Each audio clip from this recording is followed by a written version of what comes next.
Good evening. Welcome to South Asia Newsline. I am Uzma Jafri. Here are the top stories we are tracking for you on Wednesday, the 31st of January. India launches third Scorpene-class submarine in western Mumbai city.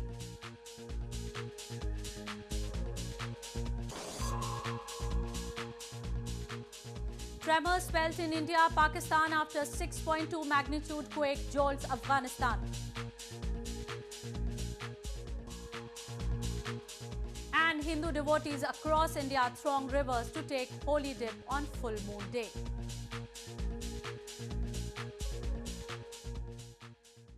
And now for all the details. The Indian Navy on Wednesday launched its third Scorpene-class submarine INS Karanj in western Mumbai city. The state-of-the-art Scorpene submarine has superior stealth features and the ability to launch crippling attacks with precision.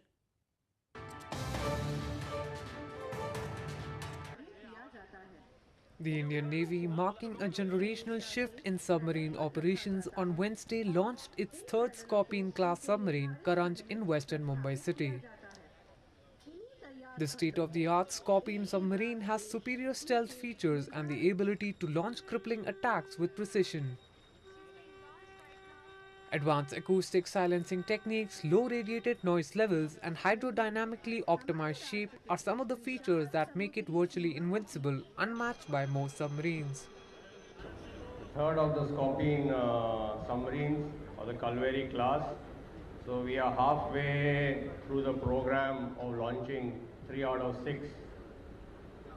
We've commissioned the first boat and the second boat is undergoing first trials, and we'll soon go ahead and do a deep dive trials. Scorpene submarines can undertake a wide range of missions such as anti-surface and anti-submarine warfare, intelligence gathering, mine laying and area surveillance. The submarine is designed to operate in all theatres with means provided to ensure interoperability with other components of a naval task force. An earthquake of magnitude 6.2 hit Hindu Kush mountains near Afghanistan on Wednesday. The tremors were also felt across North India and several parts of Pakistan. At least one person died and several injured in Balochistan, reports suggest. Tremors were felt across North India on Wednesday after an earthquake measuring 6.2 on the Richter scale struck Afghanistan. The epicenter of the quake that occurred at a depth of nearly 119 miles was in Hindu Kush mountains near Afghanistan. The possibility of aftershocks was declared negligible by the experts. ये भूकंप हिंदू कुश में आया था, जो Afghanistan Kazakhstan उस वहाँ के border में वहाँ के जो पहाड़ हैं वहाँ पे ये भूकंप आया था. इसका मैग्नीट्यूड 6.2 था और ये इसकी डेप्थ काफ़ी ज़्यादा थी, 190 किलोमीटर. इसीलिए वो काफ़ी दूर तक फील हुआ. दिल्ली में काफ़ी लोगों ने इसको फील किया. कश्मीर में काफ़ी स्ट्रांगली फील किया गया. The tremors were felt around noon and locals were seen rushing out for safety.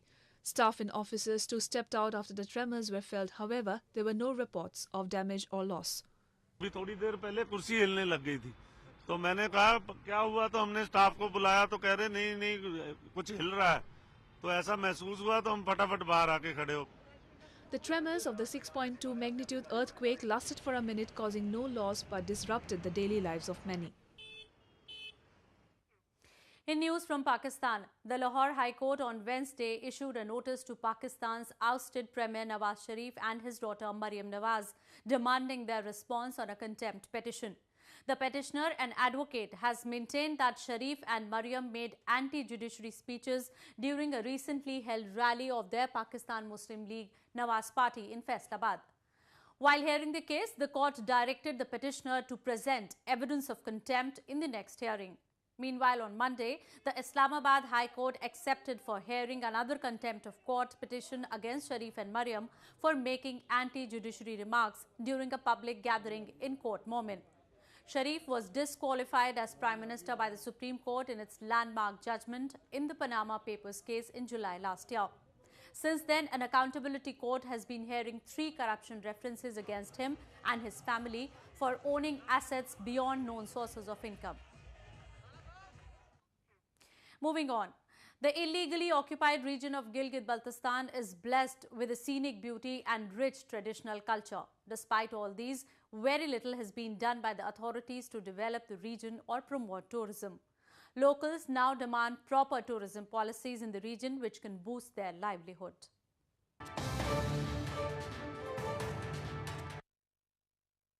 Locals in illegally occupied region Gilgit-Baltistan have been struggling for more than 6 decades for their basic rights and amenities. Locals say the region, which is known for its scenic beauty, can change the fortunes of residents overnight if tourism gets developed properly. They blame poor roads, lack of infrastructure and proper tourism policies for the low footfall of tourists. अगर हम पूरी tourism की बात करें पूरी GB level पे या Pakistan level पे तो ये बड़ी अजीब बात है कि हमारे यहाँ पे पहले टूरिज़म मिनिस्टर हुआ करता था तो आजकल टूरिज़म मिनिस्ट्री ख़त्म कर दी गई है। ये एक बड़ा अलमिया है टूरिज़म के साथ। फिर हमारे जो हम अगर जीबी की बात कर रहे हैं तो वहाँ पे हमारे वो चीज़ें नहीं है फैसिलिटीज़ एयरपोर्ट के हवाले से एयरपोर्ट को एक्सटेंड की जाए इंटरनेशनल फ़्लाइट्स अगर आ जाएँ तो इसमें बड़ी मदद होगी इंटरनेशनल टूरिस्ट को अट्रैक्ट करने के लिए। गवर्नमेंट को भी और जो होटल इंडस्ट्री है पाकिस्तान में उसको वहाँ पे आके होटल्स अच्छे बनाने चाहिए और गवर्नमेंट को ख़ास तौर पे वहाँ पे जो रोड्स हैं तो रोड्स का काफ़ी वहाँ पे ज़रूरत है कि उन पे काम करें। ख़ासकर कुछ एरियाज़ हैं जैसे कि हमारे गज़र में हैं वहाँ पे बिल्कुल ही रोड्स का जो इंफ्रास्ट्रक्चर जो है वो बिल्कुल ही ख़राब है जिसकी वजह से टूरिज़म का जो फ्लो है टूरिस्ट का वो बिल्कुल कम है वहाँ पर। Locals in Gilgit-Baltistan say corrupt administration in the region has only compounded their troubles. Gilgit-Baltistan was originally a part of India's princely province of Jammu and Kashmir until its illegal occupation by Pakistan. In news from Afghanistan, Afghan intelligence agency National Directorate of Security on Tuesday raided an Islamic State facility in Kabul city following Monday's military academy attack. The arrest of Afghan insurgent during the attack led to the discovery of the facility.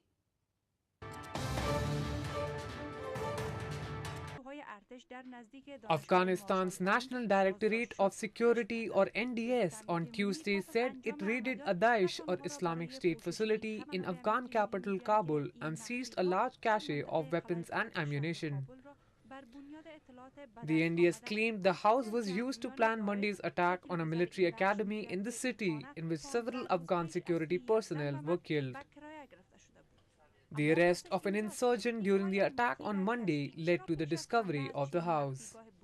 مرمیای راکت است اینی واسکت انتحاریست که هر کدام از یا 8 چیز هر خانش یک کیلو چیز دو کیلو میاکه 8 کیلو وزنش میایه اینی دیگه یک واسکت کمربندی است. حتی مردم اینقدر ناامید هستن اینقدر ناامید هستن که تا می دکان آمدن امید ندارن به خاطری که هر لحظه گواه انفجار انتحار. More than 10 soldiers were killed and several got injured when 5 militants on Monday struck an army outpost near Afghanistan's main military academy in Kabul city. 2 attackers blew themselves up, 2 were killed and 1 was arrested in the clashes with the security forces. The responsibility of the attack was claimed by militant group Islamic State. More on news from Afghanistan.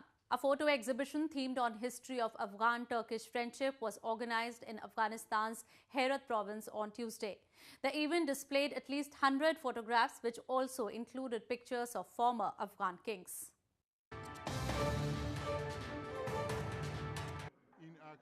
An exhibition displaying at least 100 photos based on history of Afghanistan and Turkey's friendship was organized in Afghanistan's Herat province on Tuesday.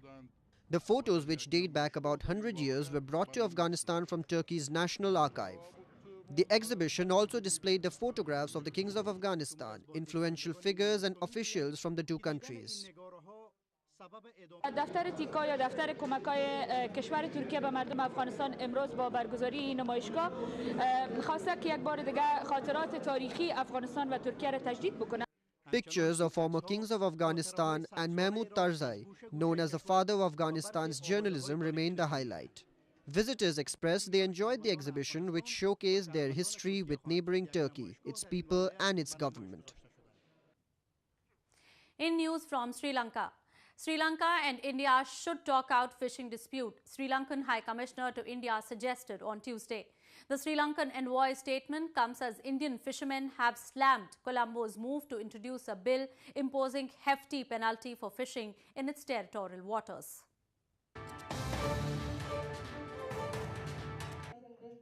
Sri Lankan High Commissioner to India on Tuesday suggested that New Delhi and Colombo should hold talks to resolve the fishery dispute in its common waters. The envoy made the statement on the sidelines of a Sri Lankan tourism event in New Delhi. The Sri Lankan government has recently introduced an amendment draft in its Fisheries Act recommending imposition of hefty fines on foreign boats that illegally or by mistake enter its waters. No, fisheries issue is something that we need to talk to each other and try to sort this out, because of course it's not a secret, Indian fishermen, especially from the Tamil Nadu area, coming into our waters and fishing, and naturally our fishermen has an issue there because it's their livelihood as well, and we know it's the Indian livelihood too. The move by Sri Lanka has faced strong protests by fishermen in India's southern Tamil Nadu province. India shares an expensive oceanic border with Sri Lanka without any clear demarcation, and fishermen on both sides ignore rules while netting their catch. Colombo has long fumed over poaching and illegal fishing by Indian fishermen that it says depletes the catch of its own. Fishermen from both countries frequently stray into each other's territory and end up spending years in jails. Devotees in northern India converged on the banks of Ganges River to take a holy dip on the full moon day. According to Hindu belief, one's sins are washed by taking dip during Magh Purnima or the full moon day.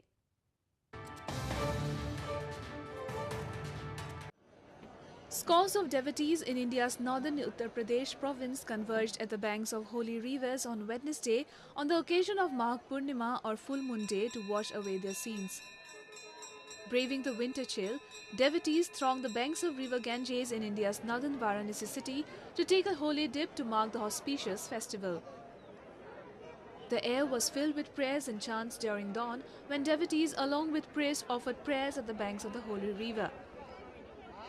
इस ग्रहण काल में काशी स्नान करने का महत्व है।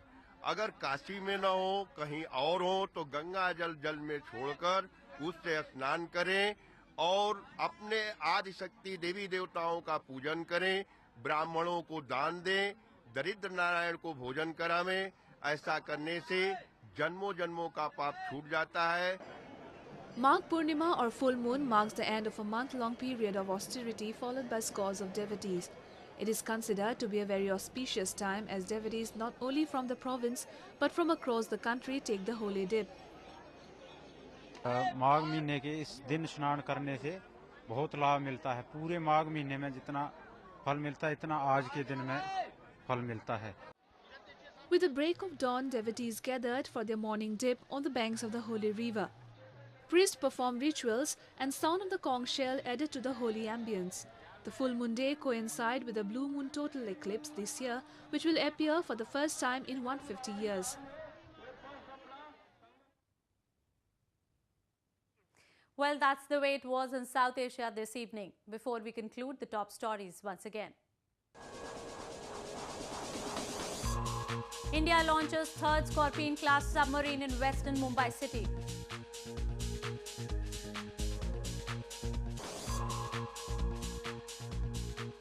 Tremors felt in India, Pakistan after 6.2 magnitude quake jolts Afghanistan.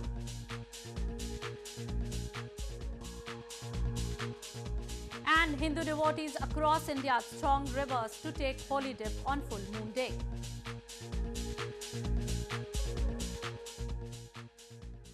Now our viewers can watch the show on SouthAsiaNewsline.com. You can also visit us on Facebook.com/SAsiaNewsline and follow us on Twitter @SAsiaNewsline. That's all in tonight's edition. We will see you same time tomorrow. Good night.